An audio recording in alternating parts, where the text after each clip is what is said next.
Kumusta mga pensyonado? Bago pa man tayo pumunta sa detalye, mahalagang malaman ninyo agad ito, ang House Bill 1506 na naglalayong magdagdag ng 1,000 piso sa buwanang pensyon ng bawat SSS pensioner ay isang proposed bill pa lamang. Hindi pa ito na isa sa batas.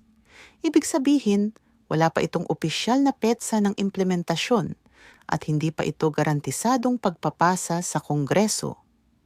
Kaya kung tinatanong ninyo, kailan dadating ang extra 1,000 pesos?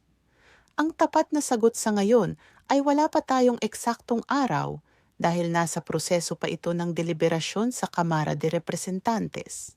Pero huwag muna kayong mawalan ng pag-asa, mga kababayan, dahil marami tayong dapat pag-usapan ngayong araw na ito tungkol sa panukalang batas na ito, kung paano ito makakaapekto sa inyo, at ano ang mga tunay na detalye sa likod nito. Kaya manatili muna kayo dito dahil may mahalagang impormasyon pa tayong tatalakayin kasama ang pagkakaiba nito sa umiiral na pension increase na kasalukuyan ng ipinapamahagi ng SSS. Ngayong 2026, alam nating lahat na tumataas ang presyo ng bilihin, gamot, kuryente at pamasahe. Kaya naman, kapag may naririnig tayong balita tungkol sa dagdag na benepisyo, natural lang na agad tayong mag-alala at magtanong, totoo ba ito at kailan ito darating? Ngayon, ating linawin ng mabuti ang House Bill 1506. Ang House Bill 1506 na pinamagatang mandating a 1,000 peso increase in the Social Security System monthly pension ay isinampa sa Kamara de Representantes ng isang party list solon na dating pinuno ng SSS. Layunin ng panukalang batas na ito na baguhin ang Section 12 ng Republic Act 11,199 o ang Social Security Act of 2018 upang magdagdag ng 1,000 piso sa bawat opsyon ng pensyon. Ayon sa panukala, kapag ito ay naging batas, ang minimum pension para sa mga pensyonadong may hindi bababa sa 10 taong credited service ay magiging 2,200 piso. Samantala, para naman sa mga pensyonadong may 20 taon o higit pang credited service, ang minimum pension ay magiging 3,400 piso. Ibig sabihin, kung kwalipikado kayo sa panukalang ito, malaking tulong ito lalo na sa mga pensyonadong tumatanggap ng pinakamababang halaga ng pensyon. Ngunit mahalagang bigyang diin, ito ay panukala pa lamang. Kailangan pa nitong dumaan sa maraming yugto, pagdinig sa komite, pagbuto sa Kamara de Representantes, pagsasama sa katapat na panukala sa Senado, at panghuli, ang pagpirma ng Pangulo bago ito maging ganap na batas. Kaya bilang responsableng channel para sa inyo, hindi namin sasabihing confirmed o approved na ito dahil hindi pa yan ang totoong katayuan sa ngayon. May isa pang mahalagang punto dito na kailangan ninyong malaman. Sinabi mismo ng nag-akda ng panukalang batas na ang dagdag na benepisyong ito ay hindi dapat maging sanhi ng kawalan ng katatagan ng pondo ng SSS.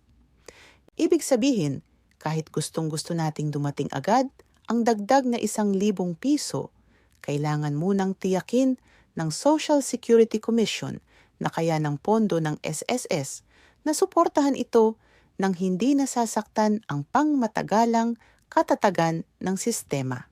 Ngayon, pakinggan ninyo itong mabuti dahil ito ang hindi alam ng marami.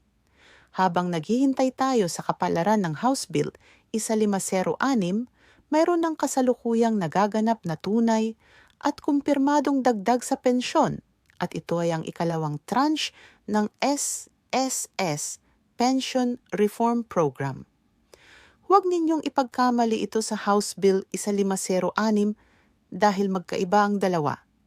Ayon sa opisyal na anunsyo ng SSS sa direktiba mismo ni Pangulong Ferdinand Marcos Jr., isinulong ng mas maaga ang ikalawang tranche ng Pension Reform Program. Sa halip na Setyembre pa ilabas, sinimulan na ito noong Hunyo 2026 upang makatulong agad sa mga pensyonadong naghihirap sa tumataas na gastusin. Layunin nito na magbigay ng mas maagang tulong pinansyal sa humigit kumulang 4.1 milyong pensyonado sa buong bansa. Ayon sa SSS, ang retirement at disability pensions ay tataas ng 10%, samantalang ang death at survivorship pensions naman ay tataas ng 5%.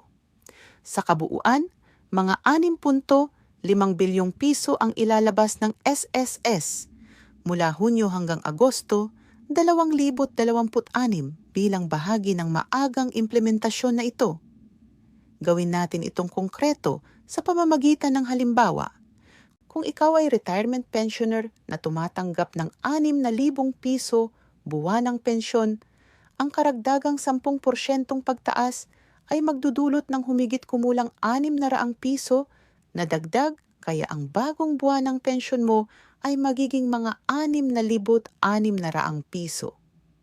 Sa ilalim ng multi-year na plano ng Pension Reform Program, patuloy pang tataas ito taon-taon at sa 2027, maaaring umabot ng halos 2,000 piso ang kabuuang dagdag mula sa orihinal na halaga. Para naman sa mga survivorship pensioners, kung ang inyong buwanang pensyon ay 3,000 piso, ang 5% dagdag ay magbibigay ng humigit kumulang 150 piso na karagdagan. Sa loob ng 3 taon, maaaring umabot ito ng halos 16% kabuuang paglaki mula sa orihinal na halaga. Ang pinakamagandang balita dito, hindi na kailangang mag-apply o pumunta sa SSS branch para makuha ang dagdag na ito. Ito ay automatikong idinaragdag sa buwanang pensyon ng mga kwalipikadong pensyonado.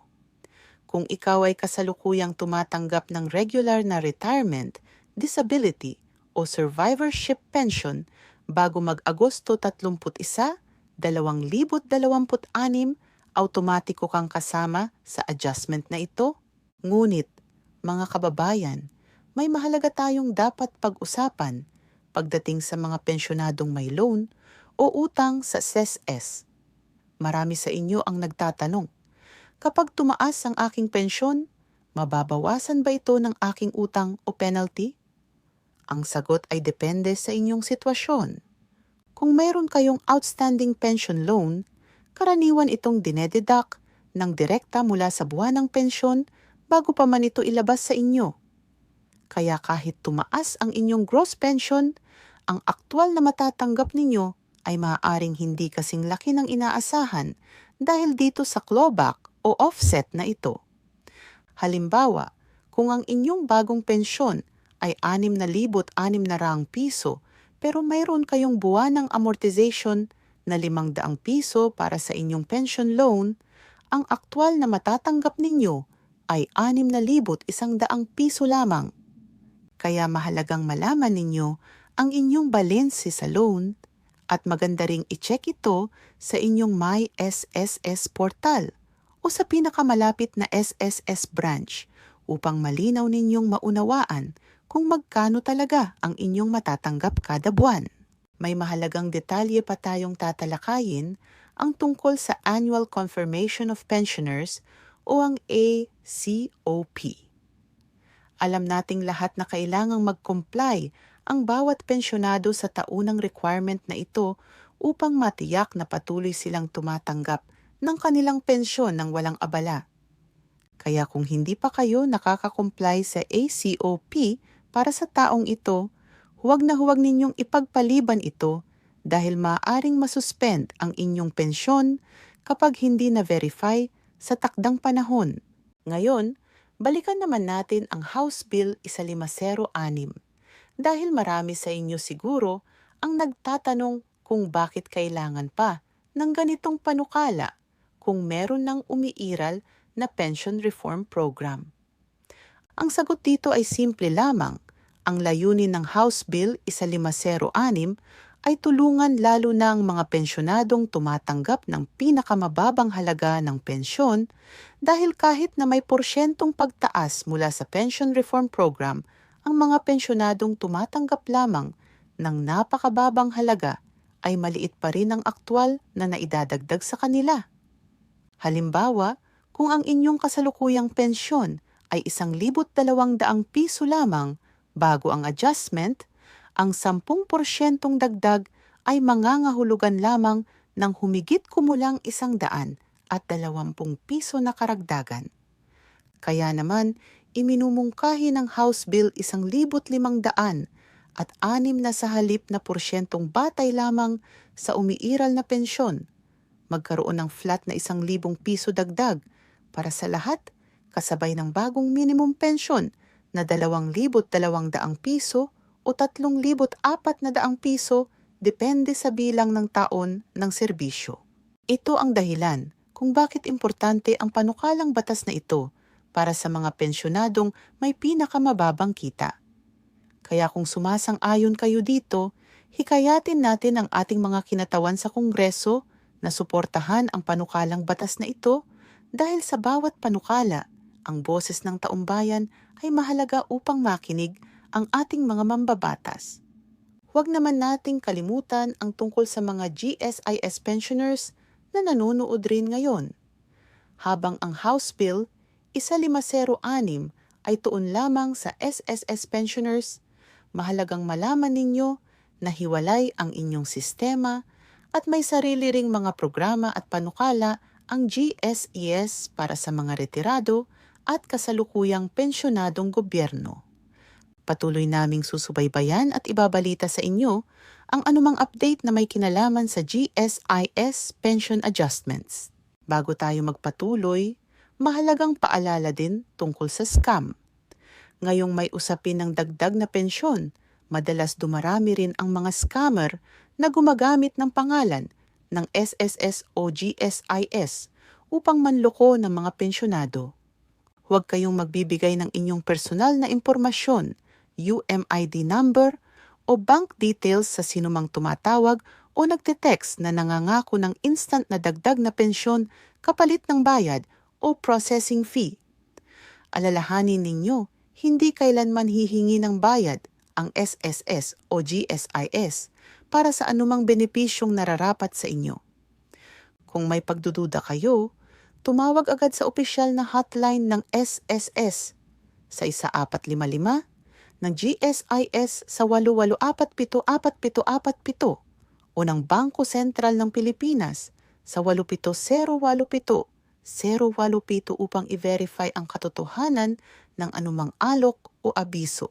Ngayon, para sa mga naghihintay ng malinaw na gabay, narito ang dapat ninyong gawin habang naghihintay sa kapalaran ng House Bill 1506.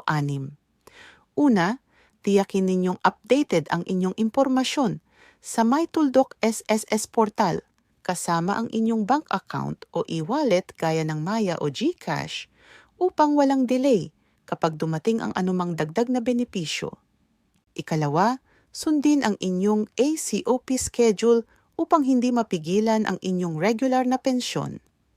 Ikatlo, panatilihing updated ang inyong sarili sa mga opisyal na anunsyo mula sa SSS at GSIS at huwag basta-basta maniwala sa mga hindi verified na balita sa social media na nagsasabing confirmed na ang House Bill 1506 kung hindi pa talaga ito na isa sa batas.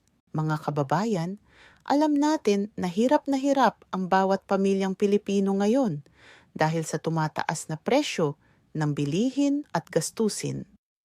Ang pensyon na natatanggap ninyo bawat buwan ay hindi lamang basta-bastang tulong. Ito ay karapatan ninyo, kapalit ng maraming taong paglilingkod at pagbabayad ng kontribusyon. Kaya patuloy tayong maghihintay at magbabantay sa anumang pag-unlad ng House Bill 1506 at ipagdiwang natin ang bawat maliit na hakbang patungo sa mas magandang kinabukasan para sa ating mga pensyonado. Sa ngayon, ang tanging kumpirmadong dagdag ay ang ikalawang tranche ng Pension Reform Program na kasalukuyan ng ipinapamahagi ng SSS. Ang House Bill 1,500 at 6 naman ay isang magandang panukala na dapat nating patuloy na subaybayan dahil kung ito ay maisa sa batas, malaking tulong ito para sa milyon-milyong pensyonadong Pilipino, lalo na sa mga tumatanggap ng pinakamababang halaga ng pensyon. Mahal naming mga pensyonado, alalahanin ninyong hindi kayo nag-iisa sa laban na ito. Ang inyong karapatan sa pensyon ay hindi biyaya lamang. Ito ay bunga ng inyong pagpapagal at dapat itong ipaglaban at igalang. Kaya patuloy tayong magbabantay, magbibigay ng tamang impormasyon, at maglilinaw sa anumang usap-usapan upang hindi kayo maloko o mabigyan ng maling pag-asa. Kung natulungan kayo ng video na ito, huwag kalimutang i-share ito sa inyong mga kapamilya, kaibigan at kapitbahay na SSS at GSIS pensioners din upang sila rin ay magkaroon ng tamang impormasyon. Mag-subscribe din po kayo sa channel namin at i-click ang bell notification upang unang malaman ninyo ang anumang bagong balita tungkol sa House Bill 1506 at iba pang mahahalagang update sa pensyon.